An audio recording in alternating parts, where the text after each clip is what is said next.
안녕하십니까. 지난 시간에 이어서 요구 분석 6장 계속 진행하겠습니다. 이번 시간에는 지난 시간에 배운 AI를 활용한 프로그램 홍보 과정에서 또 팁을 한 가지 알려드리고 시작하겠습니다. 홍보를 하다 보면 여러 가지 어려움이 있는데, 이제 지역사회에 사는, 특히 학생들을 대상으로 하는 프로그램, 청소년들을 대상으로 하는 프로그램에서는 많이 활용을 할 수 있는 방법입니다. 인터넷 창에서 타입캐스트라고 이렇게 치시면 이렇게 창이 쫙 뜹니다. 이 중에서 타입캐스트라는 게 있는데, 이걸 들어가 보시면 이런 식으로 되어 있습니다. 여기서 새 프로젝터 만들기, 새로 만들기 누르신 다음에 왼쪽 창을 보시면 AI 토킹 아바타라고 있습니다. 홍보 내용을 위에다 쓰시고, 위에다가 홍보 내용을 이렇게 쓰신 다음에 생성하기 누르면 이게 하루에 한 번만 할 수 있습니다. 무료 버전이기 때문에 유료로 변환하면 여러 번 사용할 수가 있는데, 무료 버전이면 한 번만 사용할 수 있는데 한 번만 해서 한번 해보겠습니다. 안녕하세요. 줄리아쌤입니다. 오늘은 도움을 요청할 때 쓸 수 있는 영어 표현을 배워볼게요. 가장 기본적인 표현은 Can you help me입니다. 예를 들어 Excuse me, can you help me find the train station? 이렇게요. 더 정중하게 말하고 싶다면 Could you give me a hand? 또는 Would you mind helping me?를 사용할 수 있어요. 참고로 같은 표현을 다른 언어로는 이렇게 말해요. 일본어로는 스미마센, 다스케테 그레마스까? 프랑스어로는 보시면 부베부메데, 독일어로는 거는지미 헬프, 스페인어는 다양하게 고를 수가 위데이즈 아유 있습니다. 다음에 이렇게요. 다양한 표현들로 연습해 보세요. 남성 캐릭터로 바꾸면 이런 식으로 남성 캐릭터로 이야기를 할 수 있는 것입니다. 마치 본인이 이야기하는 것처럼 이렇게 대화가 생성이 됩니다. 내용 쓰시고 바꾸면 됩니다. 그리고 혹시 멘트를 다른 사람 이름으로 해보고 싶다 그럼 여기 누르신 다음에 다른 캐릭터 이름으로 목소리로 해볼 수가 있습니다. 남자 캐릭터면 남자 목소리로 해야 되겠죠. 여자 캐릭터면 여자 목소리로 누른 다음에 생성 누르시면 이 내용이 그대로 생성이 됩니다. 그럼 이걸 다운 받으셔가지고, 다운이라고 있죠. 다운 받으신 다음에 이 다운 받은 것을 다운로드 하셔가지고 PPT나 홍보 자료에다 첨부하시면 되겠습니다. 이처럼 홍보도 예전처럼 그렇게 하는 방식보다는 AI를 활용해서 이렇게 다양한 방식으로 홍보를 하면 보다 효과적으로 프로그램에 대한 홍보에 도움이 될 수 있다고 저는 생각합니다. 이 시간에는 지난 시간에 이어서 요구 분석 진단 도구에 대해서 더 살펴보도록 하겠습니다. 지난 시간에 전문가 집단 워크숍까지 말씀드렸죠. 전문가 집단 워크숍은 저도 이번 주에 두 군데나 좀 가게 되는데, 대부분 여기 나오는 것처럼 적은 비용으로 할 수 있는 것이 아니고, 대부분 장소가 호텔 아니면 큰 센터, 무슨 문화센터 이런 것을 활용하기 때문에 실제로는 비용이 좀 많이 듭니다. 시간도 많이 소요되고 주요 인물이 지나치게 영향을 미칠 수가 있습니다. 또 관련자 전체가 모이기가 어렵다는 단점이 있습니다. 하지만 좀 더 전문적으로, 전문가 집단이기 때문에 전문적으로 할 수 있다는 장점이 있습니다. 절차는 이렇게 5단계로 나눠지는데, 처음에는 회의를 준비하고, 회의를 시작하고, 회의를 진행하고, 회의를 종결하고 추후 활동을 벌입니다. 이처럼 전문가 집단 워크숍은 목적 달성을 위해서 전문가들의 모임이기 때문에 누가 참여하고 몇 명이 참여할지가 되게 중요합니다. 또 누가 리더가 될 것이냐에 따라서 내용이 달라질 수 있기 때문에 리더가 매우 중요한 단계라고 볼 수 있겠습니다. 집단 회의를 통해서 참석자들의 소개, 역할, 목적, 진행 규칙, 시간 등을 이야기하고, 목적을 점검하고 개인 전문가들의 참여를 유도합니다. 또한 토의를 구체적으로 리드합니다. 또 추가로 검토사항을 정리하고 앞으로 계획을 이야기하고, 이런 워크숍이 상당히 효과적이긴 하지만 비용이 좀 많이 든다, 이런 단점이 실제로 든다고 보면 되겠습니다. 다음은 요구 우선 순위 결정에 대해서 말씀드리겠습니다. 우선순위 결정을 위한 단계는 첫 번째, 우선순위 결정에 참여할 사람을 누구로 할 것인지 결정합니다. 두 번째, 우선순위 결정을 위한 평가 준거를 개발하고 결정합니다. 아래의 표 중에서 결정할 수 있습니다. 다음과 같은 표로 중요도를 평가할 수 있겠습니다. 평가 준거는 첫 번째는 중요도가 제일 중요하고 가장 시급한 것, 가장 먼저 해결되어야 하는 것, 그 다음 매우 중요한 것, 1년 안에 해결되어야 하는 것, 중단기적으로 해결되어야 하는 것, 2, 3년 차 안에 해결되어야 하는 그런 문제가 중요도에 해당됩니다. 또한 장기적으로 해결되어야 되는 것, 우선순위 요구가 먼저 해결된 후 시간이나 여유가 있을 때 이제 이걸 정한다는 거죠. 또한 중요하지 않는 것, 그러니까 가장 시급한 것이 먼저 순위가 되고 그 다음 매우 중요한 것, 다음은 중단기적인 것, 장기적인 것, 중요하지 않는 것 이렇게 나눠서 결정할 수 있다는 것입니다. 다음 준거는 난이도입니다. 잘 수행되고 있는가, 어려움이 있는가 이런 난이도별로 준거를 나눌 수 있다는 의미입니다. 다음은 빈도입니다. 자주 수행하는가 아니면 또 가끔씩 하는가. 다음은 참여도입니다. 교육 대상자의 역할과 직무를 수행하는데 이 교육을 받으면 직무 성공도가 높으리라 생각되는가 이런 것을 우선순위 결정을 위한 평가 준거로 사용되게 됩니다. 다음은 결정을 위한 단계입니다.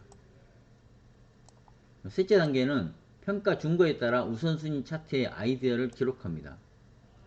넷째 단계는 각각의 아이디어에 대한 우선순위의 점수를 합산해서 그 중에 가장 높은 점수대의 아이디어를 채택합니다. 요구 분석 단계를 하나의 체크리스트로 제시하면 다음과 같습니다. 먼저 준비 단계입니다. 준비 단계는 요구 분석의 대상자나 학습자를 확인하고 기술한다. 또한 목적을 명료화한다. 범주와 영역을 설정한다. 참여할 사람을 결정한다. 또 정치적 활력을 개발하고 유지한다. 정보 요구를 확인 기술한다. 이런 준비 단계가 있습니다. 다음은 정보 수집 단계입니다. 정보 수집 단계에서는 유관 정보원을 결정하고 실행 계획을 구체합니다. 다음은 요구 분석 단계입니다. 요구 분석 단계는 지난번에 계속 강조했던 내용과 같이 이 정보를 기반으로 검토하게 되는 과정이라고 보시면 되겠습니다. 요구 분석 결과보고는 이렇습니다. 요구 분석을 하고 계획 평가하고 검토합니다. 또한 요구 분석 결과를 활용하는 단계에서는 이 결과를 검토한 결과로 인과관계를 설정하고 목표를 확인하고 대안 전략을 확인합니다. 자원을 배분하고 이런 실현 가능성이 있는 프로그램에 대한 설계를 진행합니다. 다음은 평가 단계입니다. 평가 단계에서는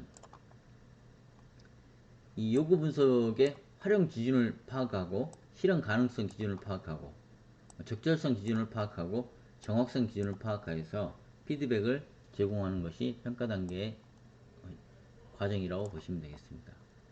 이와 같이 요구 분석까지 저희가 살펴봤는데 저희가 이번 중간고사 전까지 과정이 요구 분석까지의 과정입니다.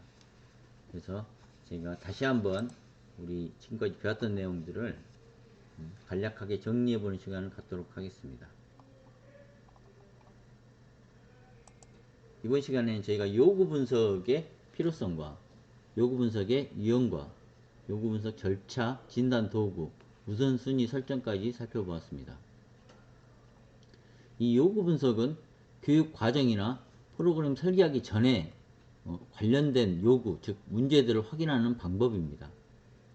또한 요구 분석은 이 우선순위의 의사결정의 기준이 되고 자원을 배치하기 위한 체계적인 접근 방법입니다. 즉 요구 분석은 실제로 평생교육 기관에서 이 개발한 교육 프로그램 타당성을 확보하는 기초 자료가 되는 것으로 활용되고 있습니다.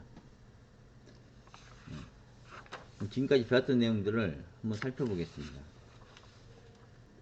첫 번째 장에서는 평생교육 프로그램의 기초에 대해서 살펴보았습니다. 두 번째 장에서는 여러가지 개발 이론에 대해서 살펴봤습니다. 세 번째 장에서는 개발의 모형 및 접근 방법에 대해 살펴봤습니다. 개발의 모형은 크게 선형적인 모형과 통합적인 모형으로 나뉘는데, 선형적 모형은 선형적인 모형과 비선형적 모형으로 나뉘고, 통합적 모형과 이통합적 모형, 이통합적 모형으로 구분할 수 있다고 말씀드렸습니다.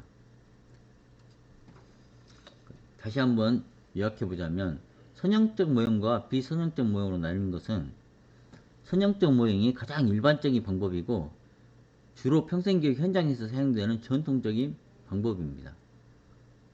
단계별로 한 단계를 거치면 다음 단계로 바로 수행되는 그런 절차입니다.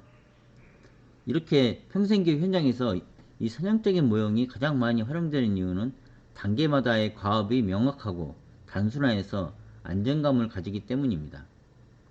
이러한 방법은 프로그램을 개발하기 위해서 먼저 프로그램 개발자는 잠재적인 학습자의 욕구를 사정하고 우선순위에서 최종 욕구를 확정 지은 다음에 목적 및 목표를 전환시켜서 설정 진술하고, 또한 이러한 목적 및 목표를 달성하는 데 필요한 구체적인 내용을 선정 조직하는 등의 설계를 합니다. 그리고 그 내용들을 전개하기 위해 필요한 인적 물적 자원과 시설을 확보하고 지역사회에 그 프로그램에 대한 마케팅을 실시하여서 클라이언트를 확보한 다음에 그 프로그램을 실행하게 됩니다.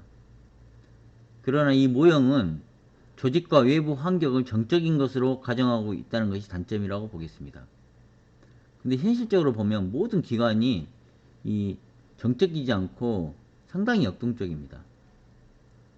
그래서 선형적 모형이 전제하는 이 논리의 경로에 의해서 개발된 프로그램은 변화가 일어나면 대처할 수 있는 유연성이 부족하기 마련입니다. 여기에서 이제 직선적인 이 프로그램 개발로 인해 그 과정에 있거나 개발 후에 환경 변화가 생기면 대처하기 어렵다는 단점이 있다고 말씀드렸습니다.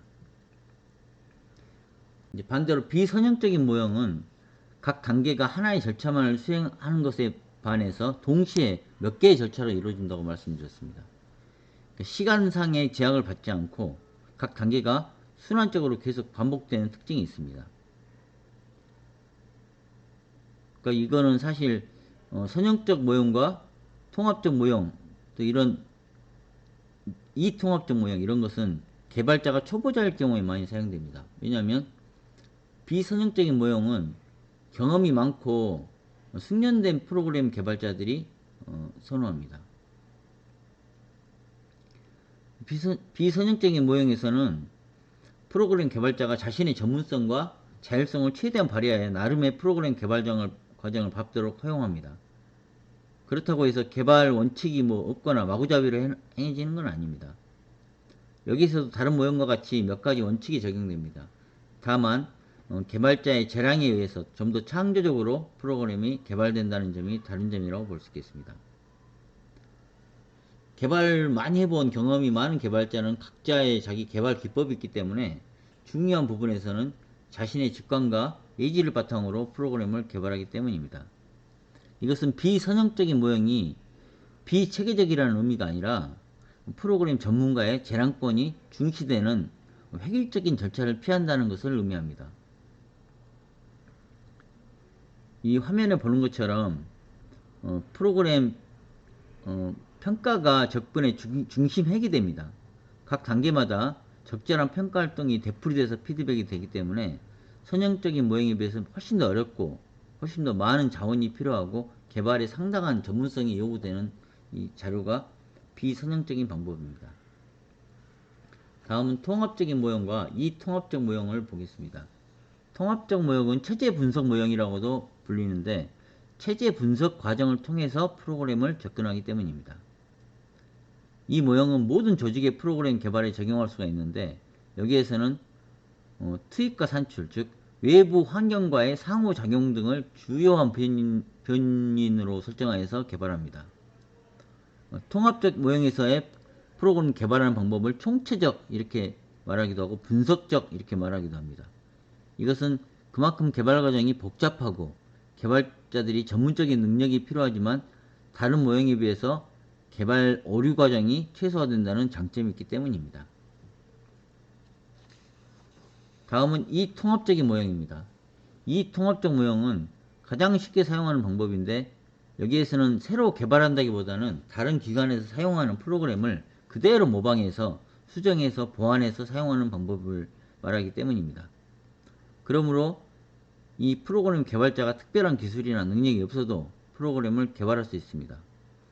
그러니까 이거는 이 통합적 모형은 개발한다기보다는 찾아가지고 즉 발견해서 활용한다 이렇게 말할 수 있겠습니다. 이 통합적인 모형도 상당히 많이 선호할 수 있다는 생각이 듭니다. 그러니까 프로그램 개발을 위해서 이 통합적 모형이 장점이 있다고 말하자면 장점은 이런 것입니다. 프로그램 개발에 대해서 깊은 지식이 없어도 초보자들도 쉽게 개발할 수 있고, 두 번째, 시간을 또 비용을 절약할 수가 있습니다.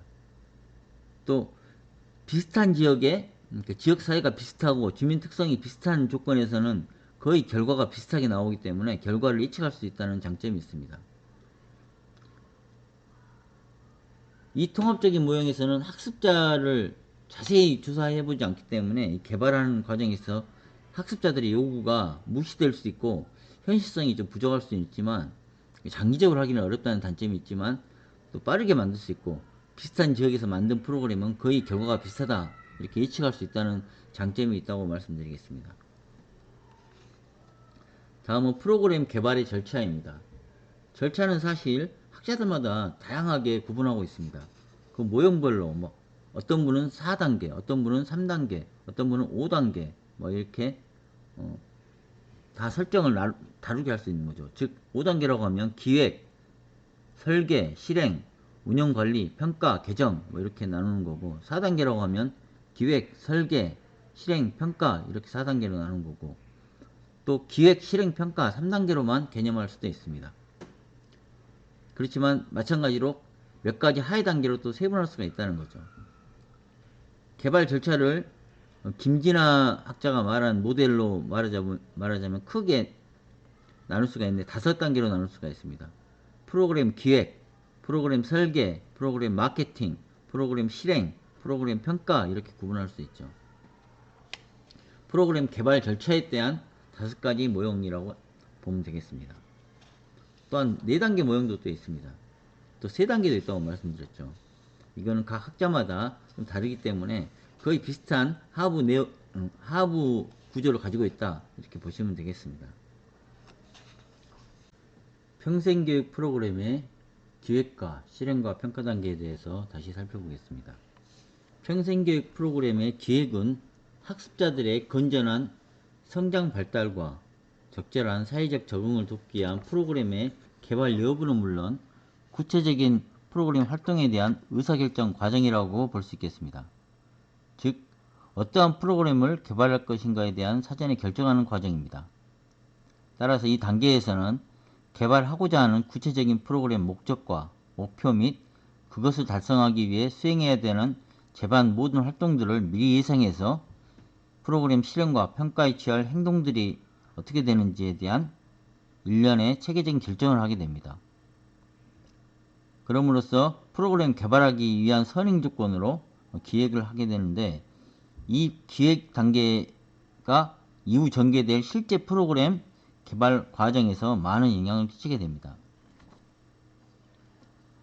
단계를 보겠습니다.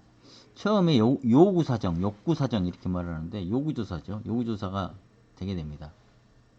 요구조사는 개인이나 집단 또는 지역사회가 안고 있는 요구나 욕구 또한 문제에 대한 분석을 이루어진 다음에 그 문제와 관련된 잠재적인 학습자, 그러니까 학습에 참여할 사람들의 욕구를 구체적으로 조사하고 분석하는 활동이 뒤따라야 한다는 것을 의미합니다.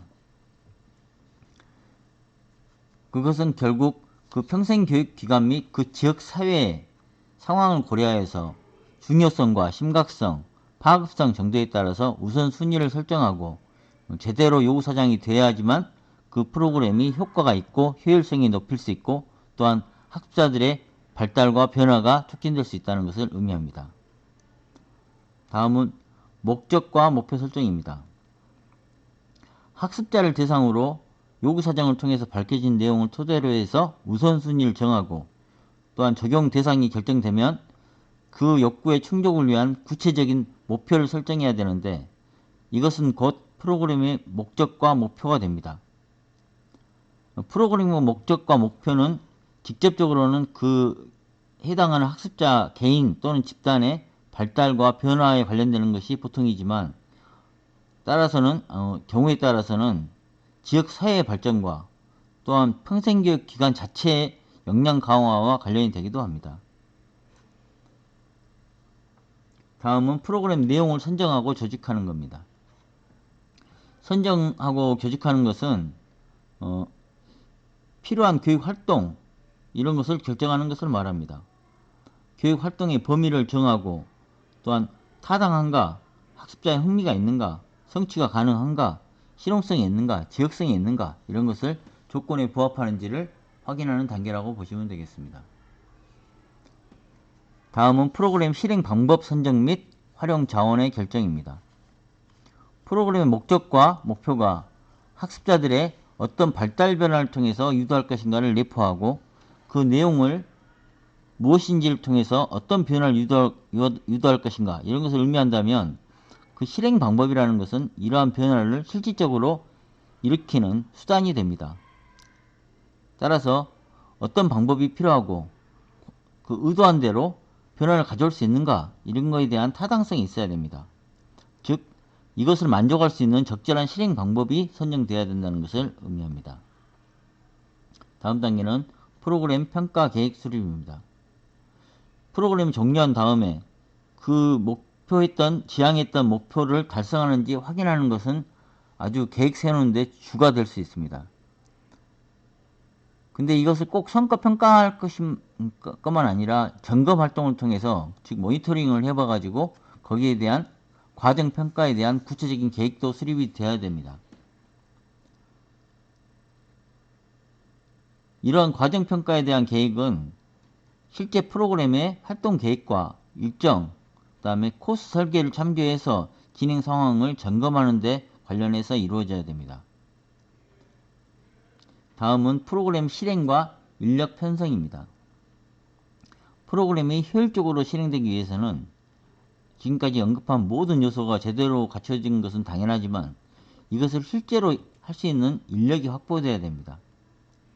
여기에 관련한 인력이라는 것은 전문 인력, 또 준전문가, 보조요원, 자원봉사자 이런 것이 다 포함되는 것입니다.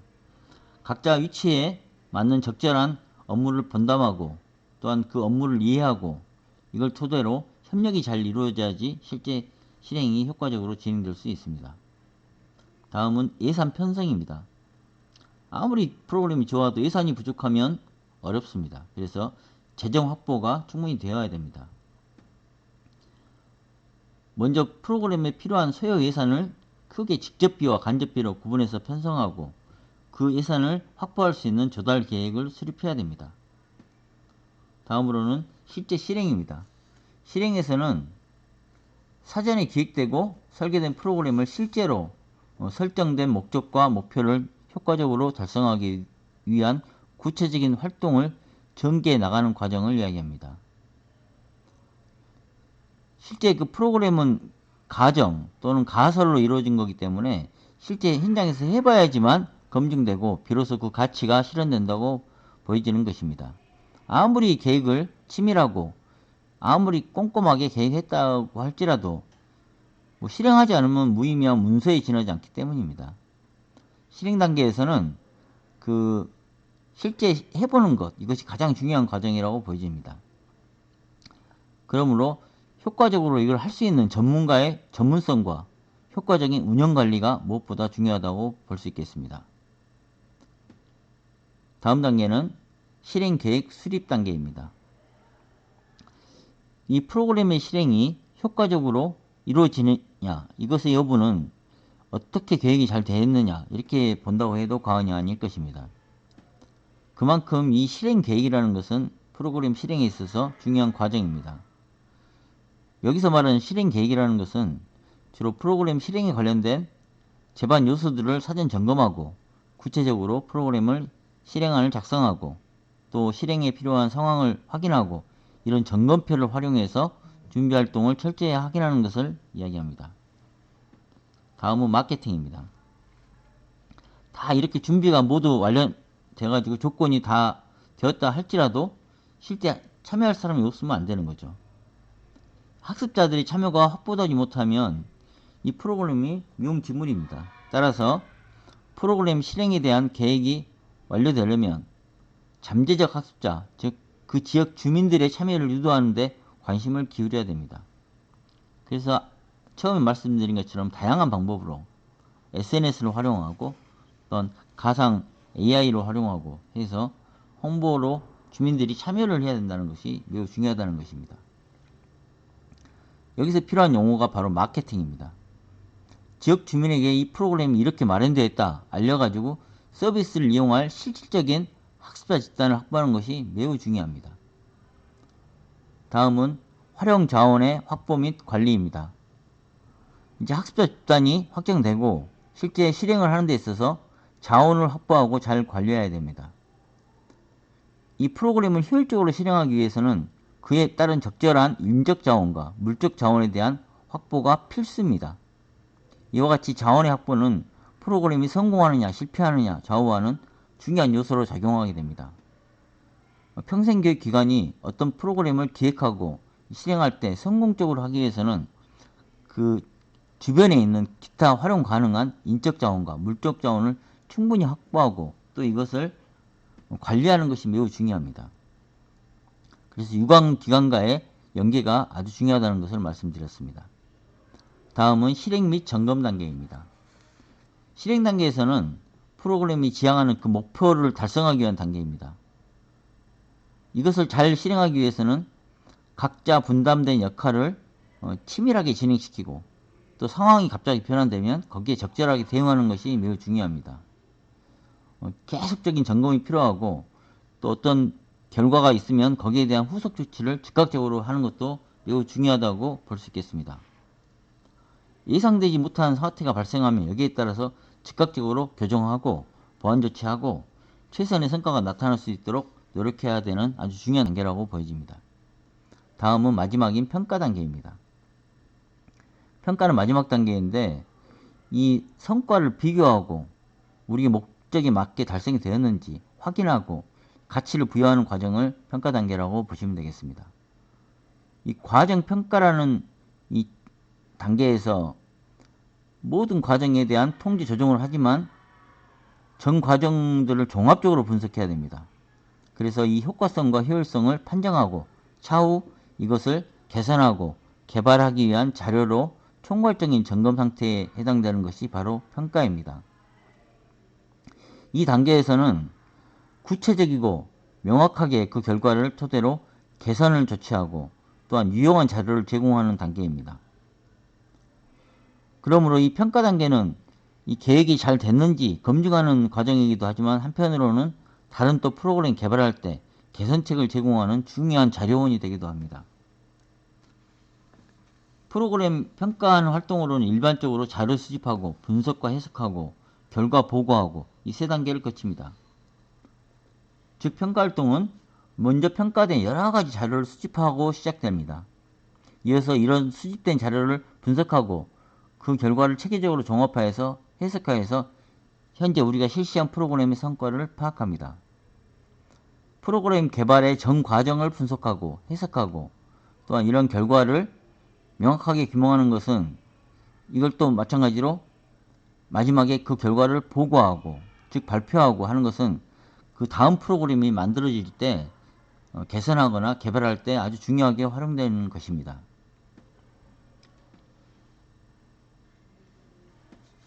이처럼 여러 가지 프로그램 개발 단계에 대해서 하나씩 살펴보았습니다. 일반 대중들에게 즉 참여자들에게 좋은 프로그램을 제공하는 것도 중요하지만 이처럼 절차에 따른 그 단계를 거쳐서 정확한 평가하고 하는 것이 그 차후의 프로그램을 진행하는 데 매우 중요하다. 이 말씀이 아주 강조하고 싶은 말씀이라고 마지막으로 말씀드립니다. 이상으로 저희 전반기 과정을 마치고 다음 2학기에서 또 뵙도록 하겠습니다. 감사합니다.